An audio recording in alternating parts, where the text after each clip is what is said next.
Selamat datang di Hermes Cafe, channelnya para pemikir. Bismillahirrahmanirrahim. Assalamualaikum warahmatullahi wabarakatuh.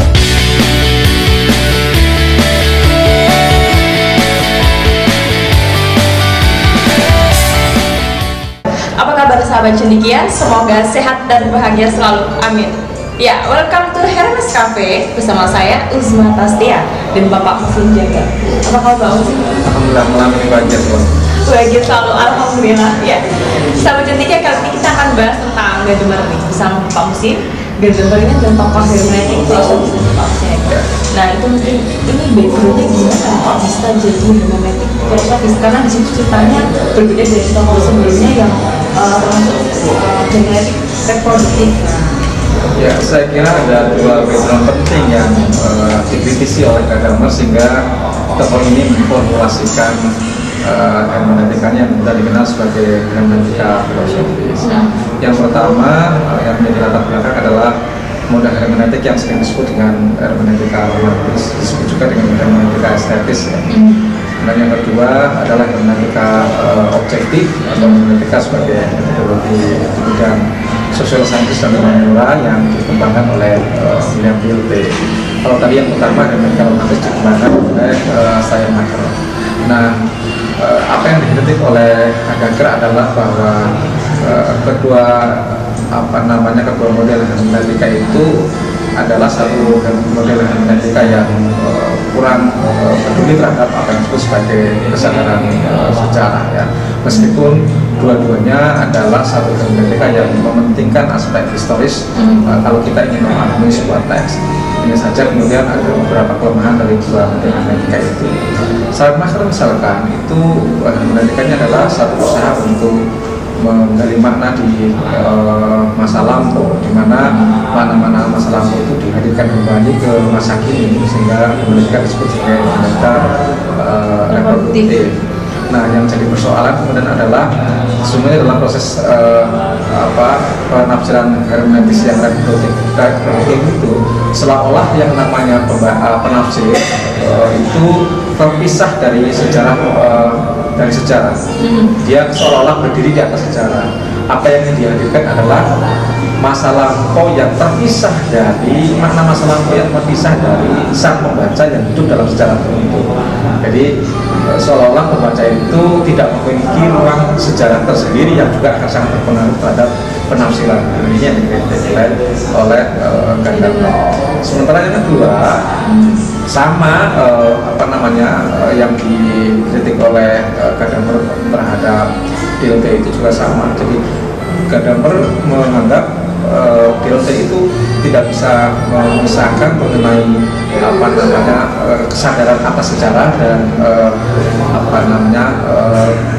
bahwa manusia itu bisa menyadari atas keadaan sejarah, tapi manusia juga pada saat sama hidup dalam sejarah tertentu.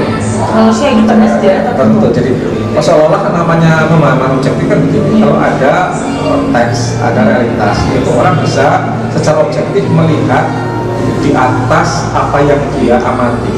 Ada peristiwa sosial, ada teks keagamaan, teks sastra yang dipandang sebagai bagian dari sejarah masa lampau. Kemudian seorang pemikir, seorang peneliti itu ingin memiliki pemahaman yang objektif terhadap teks, peristiwa, sejarah masa lampau itu, dan seolah-olah kemudian oleh Dilthey diandaikan kalau menggunakan metode yang dia tawarkan, maka seorang penafsir itu bisa memiliki pemahaman yang objektif.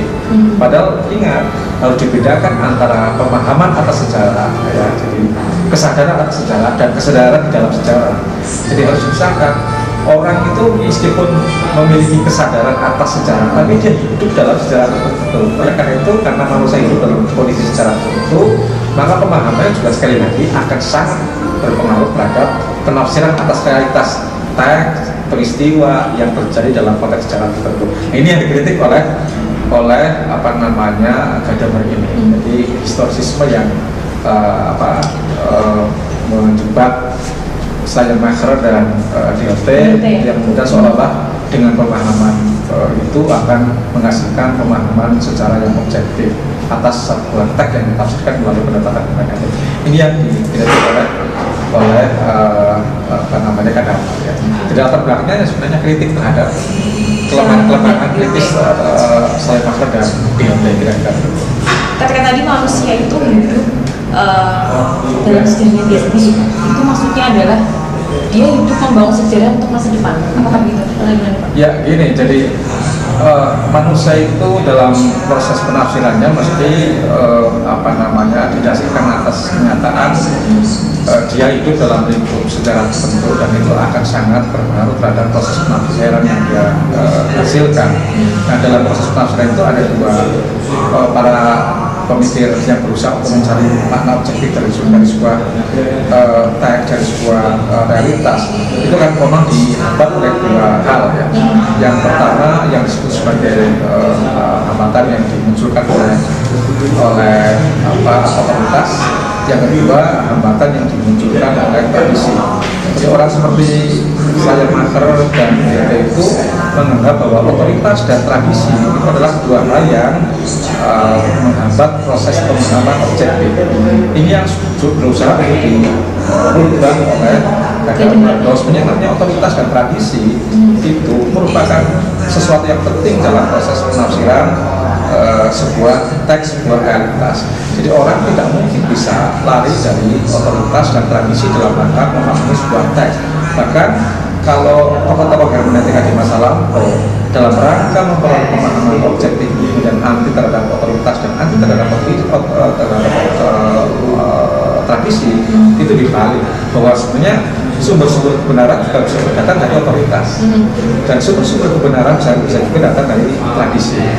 Jadi kalau di masa lampau otoritas dan tradisi dianggap sebagai sumber dari prasangka yang bisa membahayakan objektivitas pemahaman, oleh Gadamer justru dibalik. Prasangka itu penting dan tidak bisa dipisahkan. Jadi prasangka yang lahir dari otoritas dan prasangka yang lahir dari tradisi itu tidak bisa dipisahkan dari cara manusia memahami sesuatu. Bahkan oleh Gadamer prasangka itu di presupposisi itu dipulihkan. Kalau dulu dianggap negatif, sekarang justru tidak, ya bukan negatif. Orang seperti saya lah memahami melalui otoritas tertentu dan tradisi tertentu. Sebagai contoh, dalam dunia ilmu sosial itu lahir yang namanya otoritas keilmuan, teori-teori pengetahuan yang dihasilkan oleh para pakar. Nah, teori-teori pengetahuan yang dihasilkan oleh pakar kan tidak bisa dihilangkan begitu saja. Teori-teori ini otoritatif, dianggap sebagai rujukan kebenaran yang bisa digunakan untuk menafsirkan kenyataan. Artinya otoritas keilmuan seseorang itu diuji melalui tradisi ilmiah ya. Nah, kemudian ketika kita menggunakan rujukan tertentu yang lahir dari atau karya dari ilmuwan tertentu, itu juga bisa dianggap sebagai rujukan kebenaran. Dalam tradisi ilmiah muncul peradaban hal. Dan ini kemudian menjadi tradisi, ada tradisi sosiologi, tradisi antropologi, tradisi politik. Nah, tradisi ini juga mengikat, mempengaruhi orang cara berpikir untuk memahami realitas. Dan ketika kita merujuk pada tradisi ilmuwan tertentu, itu juga sudah kebenaran. Maka sebenarnya otoritas dan tradisi yang melahirkan presupposisi kita, peranggapan kita, ketika kita menafsirkan itu sah digunakan sebagai perangkat hermeneutika. Dan sekali lagi kita tidak mungkin lari dari otoritas dan tradisi. Kira-kira gitu. Dan otoritas dan tradisi itu yang melahirkan cara kita ya memahami kenyataan. Jadi tidak bisa orang lari dari otoritas dan tradisi. Nah, inilah yang kemudian menjadikan Gadamer bagi dianggap sebagai tokoh yang mengangkat kembali, memulihkan persepsi negatif terhadap prasangka atau presupposisi yang lahir dari otoritas dan tradisi. Kira-kira begitu. Misalkan gini, dalam Islam itu ada banyak mazhab-mazhab pemikiran, dan mazhab-mazhab pemikiran itu juga dijadikan sebagai salah satu rujukan penting oleh ulama-ulama sekarang, oleh dalam rangka menafsirkan sesuatu, baik itu kejadian-kejadian dalam rangka diberi hukum yang kan baik atau tidak, boleh atau tidak. Kita kemudian orang merujuk pada otoritas masa lampau, mazhab itu. Kemudian produk masa lampau itu digunakan untuk baca kejadian-kejadian sekarang. Itu secara metodologis dianggap sah karena itu adalah bagian dari menggunakan tradisi dan otoritas sebagai presupposisi ya, perangkat kita dalam menafsirkan kenyataan baru atau kejadian baru. Jadi saya kira itu yang penting digarisbawahi dari pemikiran bahwa dia menganggap presuposisi itu penting untuk memahami kenyataan baru, dan presuposisi itu tadi dari komunitas dan ya.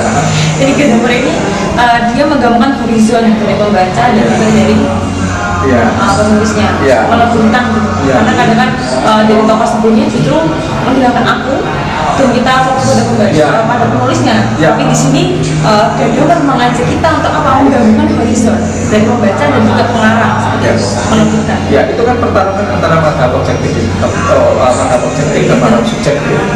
Yang pertama mengatakan pemahaman harus bersifat objektif.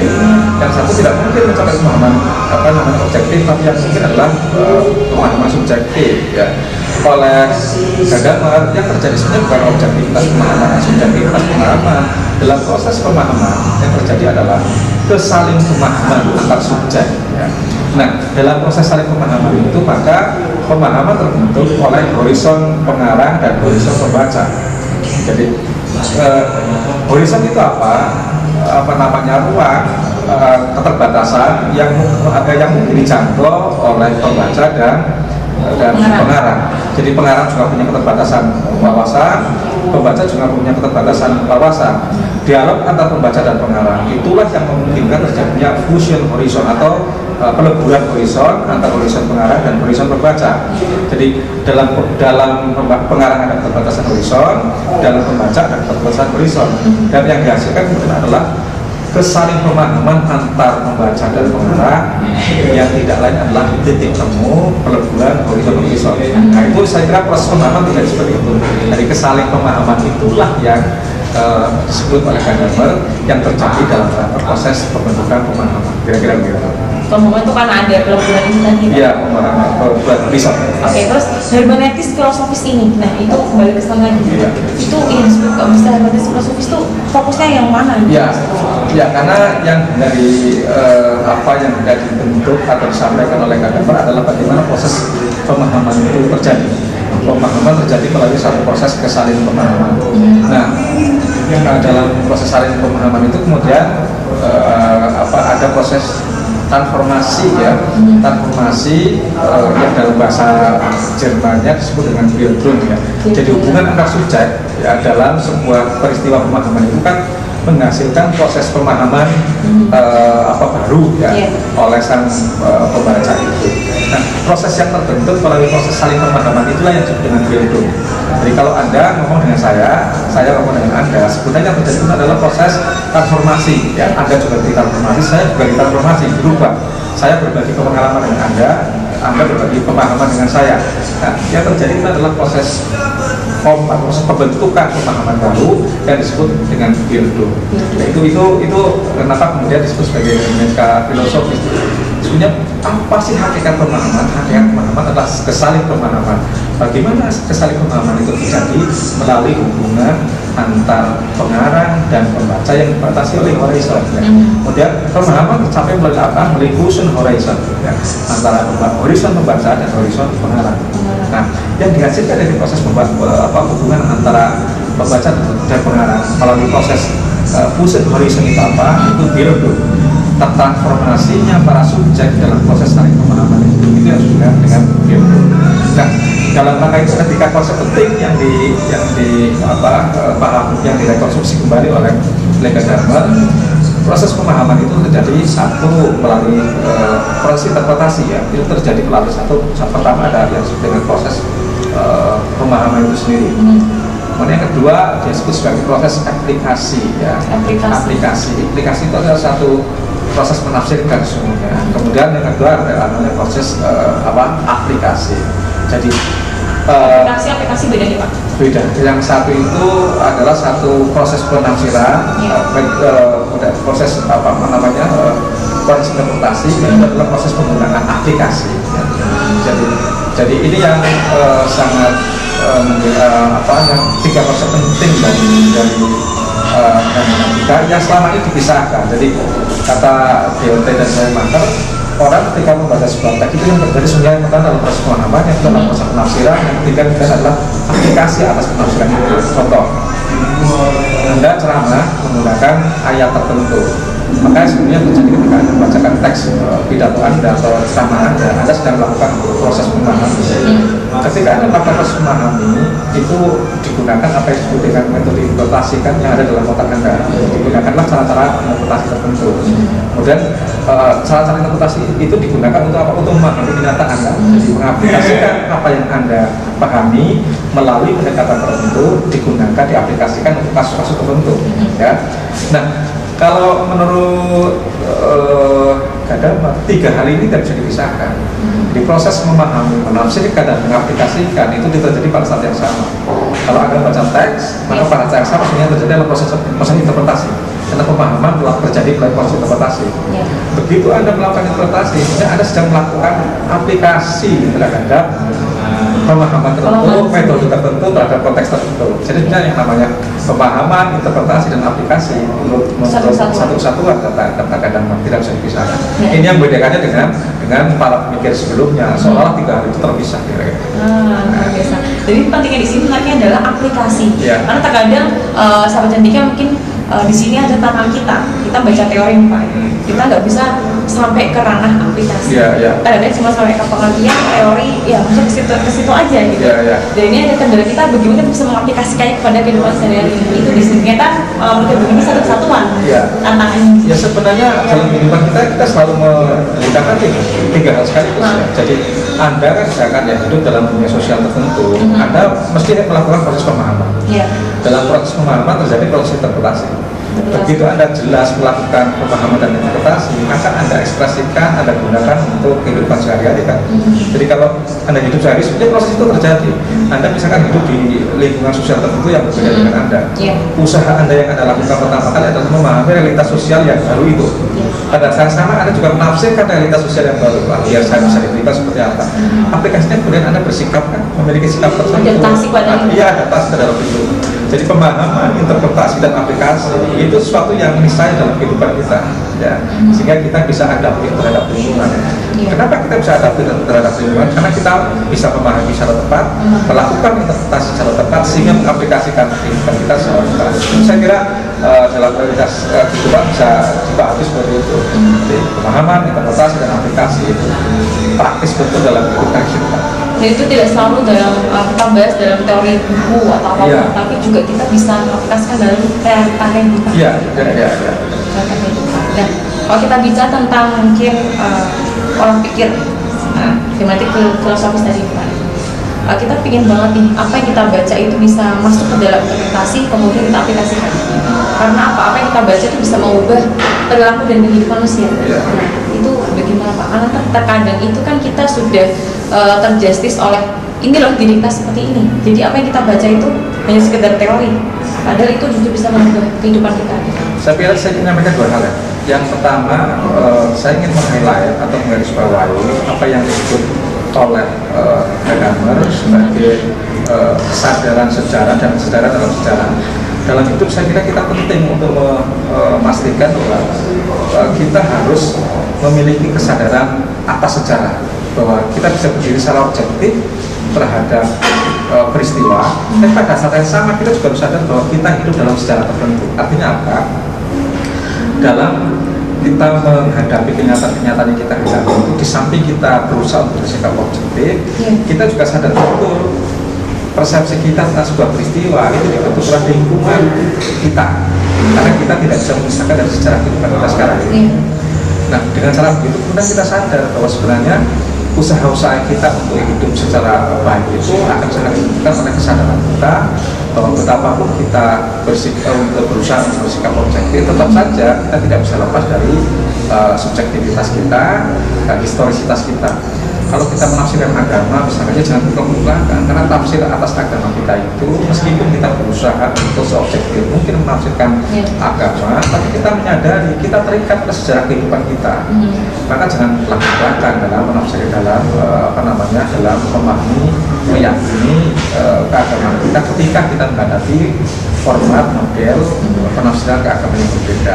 Jadi dengan kesadaran akan kesadaran atas sejarah dan kesadaran bahwa kita hidup dalam cara tertentu yang pertama. Yang kedua, saya kira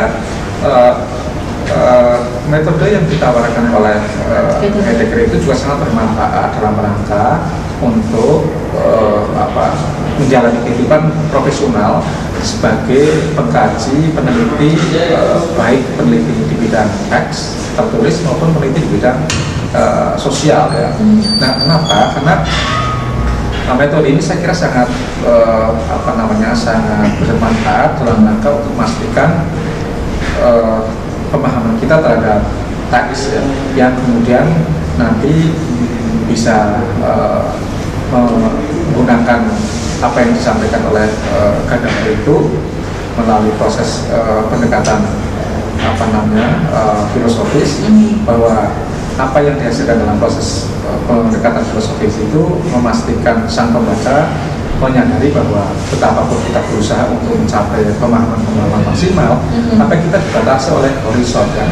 Jadi ada horizon pengarang, horizon membaca. Artinya apa? Sebagai profesional kita menyadari betul apa yang kita hasilkan dari proses penelitian itu mesti bersifat terbatas ya. Karena pembacaan kita terhadap realitas itu dibatasi oleh horizon kita.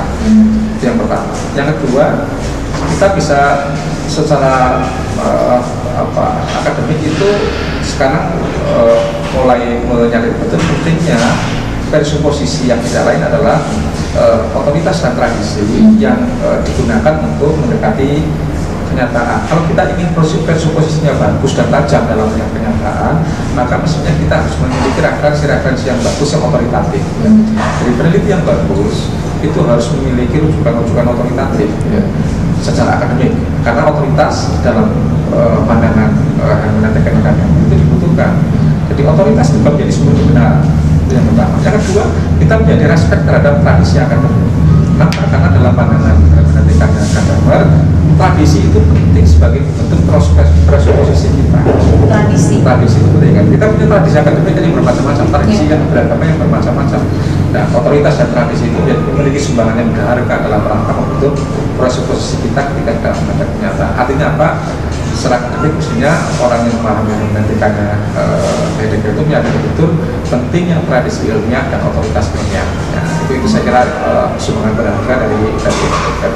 Kemudian yang terakhir, Sami yang buat itu manfaat akademik yang bisa kita gunakan adalah bahwa proses menafsirkan kenyataan itu mestinya kemudian disadari membuahkan apa yang disebut dengan proses transformasi dan proses pembentukan ulang kesadaran-kesadaran para subjek yang sedang belajar. Jadi kalau Anda meneliti itu kerja tidak hanya memahami kenyataan, tapi juga Anda sedang belajar pada kenyataan, dan melalui proses pembelajaran dengan kenyataan itu kehidupan kita berubah. Jadi seorang ilmuwan itu ya begitu, di saat kita memahami kenyataan, di dalam kehidupan sosial kita itu ada bermacam-macam. Ada orang kaya, ada orang miskin, ada yang sukses, ada yang gagal, realitas sosial bermacam-macam. Penting, paling tidak wawasan kita menjadi berubah ya kan. Jadi wawasan kita menjadi berubah dalam proses pemahaman terhadap teks itu yang terjadi, kita ditransformasi oleh realitas yang kita pahami. Nah, hasil dari proses pemahaman itu adalah kita ditransformasi, dan pada puncaknya seorang ilmuwan mesti harus arif ya. Di atas pengetahuan mesti ada wisdom ya. Artinya apa? Begitu kita melakukan proses pemahaman, kita memahami keterbatasan horizon kita, kita ditransformasi melalui pemahaman kita oleh subjek yang kita pahami. Mestinya begitu kita paham terhadap kenyataan itu, kita menjadi wise ya, menjadi bijak dalam memahami kenyataan. Saya kira itu yang bisa kita ambil hikmah atau